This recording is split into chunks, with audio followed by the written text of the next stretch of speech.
Group 2 విషయానికొస్తే Telangana group 2 అక్కడ విషయానికొస్తే ఇప్పుడు బీఆర్ఎస్ వాళ్ళు ఒక పాయింట్ అనేది లేవనెత్తుతున్నారు. అదేంటంటే గ్రూప్ 2లో ఆంధ్ర వాళ్ళ పేర్లు ఎందుకొచ్చినాయి? ఐ మీన్ చంద్రబాబు గారి పేరొచ్చింది. ఇంకోటి లగడపాటి గారి పేరొచ్చింది. వీళ్ళ పేరొచ్చింది కదా! ఎందుకొచ్చిందని అంటే క్వెషన్ చేస్తున్నారు. అది ఖచ్చితంగా సార్. ఎందుకంటే ఇప్పుడు సమైక్య రాష్ట్రంలో గ్రూప్ 2 నిర్వర్తిస్తే మీరు అడిగిన ప్రశ్నలు సమంజసం. హ్మ్. కానీ ఇప్పుడు రాష్ట్రం విడిపోయిన తర్వాత ఇప్పుడు తెలంగాణ దానికి ఆత్మాభిమానం కోసం పోరాడిన ఉద్యమం ఇది. హ్మ్. ఆ ఉద్యమ సాధనే రాష్ట్రం. హ్మ్. రాష్ట్రం సాధించిన తర్వాత కూడా ఇంకా మనం ఆంధ్రలో ఔన్నత్యాన్ని పొడుకుంటూ ముందుకెళ్తే ఇక్కడ అంటే ఇక్కడ తెలంగాణ అమరవీరులు అదే గ్రూప్ 2 క్వెషన్స్‌లో ఆంధ్రప్రదేశ్ పక్కన పెట్టండి సార్. వేరే స్టేట్ ఏదైనా సరే ఇలా పాయింట్లు లేవనెత్తుతారా? గ్యారంటీగా ఎత్తారండి. ఎందుకు ఎత్తుతారు? అంటే వేరే స్టేట్ ఉద్యమ నేపథ్యం గమనించండి ఫస్ట్. ఇక్కడ ఉద్యమం ఆత్మాభిమానం మీద జరిగిన ఉద్యమం ఇది. మళ్ళీ ఆత్మాభిమానంకి గాయం చేస్తానంటే ఇప్పుడు ఇది ఉదాహరణకి లగడపాటి పెప్పర్ స్ప్రే కొట్టాడు. అవును. మరి మనం అమరుడి కింద మహనీయుడి కింద ఎలా గుర్తిస్తాం? హ్మ్. ఇక్కడ రియల్ ఎస్టేట్లో బ్రహ్మాండంగా కావూరు సాంబశివరావు గారు చేసింది అందరికీ తెలిసిన విషయమే. ఇంజనీర్ సిండికేట్ అని పెట్టి.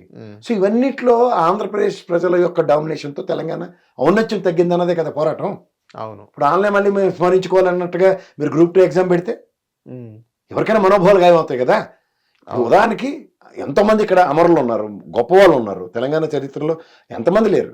వాళ్ళెవరి గురించి ప్రశ్న పత్రాల్లో లేకుండా కాంట్రడిక్షన్ ఏంటంటే ఉదాహరణకి గత ముఖ్యమంత్రిలో ఏ ప్రభుత్వం ముఖ్యమంత్రి ఆధ్వర్యంలో ఈ రాష్ట్రం విభజించబడింది ఇలాంటి ప్రశ్నలకి సముచితంగా ఉంటుంది.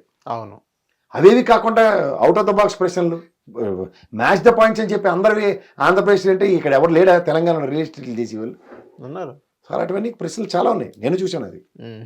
సో అవన్నీ ఏంటంటే మనోభావాలకు సంబంధించిన విషయంలో మాత్రం రాష్ట్ర ప్రైడ్ అన్నది చాలా ఇంపార్టెంట్ అండి. ఓకే. ఇప్పుడు స్థానికంగా ఇప్పుడు నేను వెళ్ళి నేషనల్ ఎగ్జామ్ ఐఏఎస్ ఎగ్జామ్ రాస్తున్నప్పుడు మీరు ఇవన్నీ అడిగారు అనుకోండి, ఓకే ఒక రాష్ట్రం మీద వీరికి ఏం పట్టుంది, గత విభజించిపోయిన రాష్ట్రంలో ఇంకా పట్టుందో లేదని ఓ తెలంగాణ వాడి సామర్థ్యం ప్రశ్నిస్తున్నారంటే దానికి కానీ రాష్ట్రంలో మన రాష్ట్రంకి జరుగుతున్న ఎగ్జామ్లో గ్రూప్ 2లో ఈ రాష్ట్ర స్థితిగతుల మీద ప్రభావితం చేసే అంశాలతోనే కదా ఉద్యోగం చేయాలి. అవును. ఆ భౌగోళిక స్థితిగతులతో ఉన్న ప్రశ్నలు కాకుండా అటవై చెత్త రాయమంటే ఎవడు రాస్తాడండి? దేనికది? హిట్ టీవీ యాప్ ని డౌన్లోడ్ చేసుకోండి. ఇందులో short news, live news, entertainment movies అన్ని అవైలబుల్ గా ఉన్నాయి. Please download Hit TV app. Hit TV app. Hit TV యాప్ని ఫ్రీగా డౌన్లోడ్ చేసుకోండి.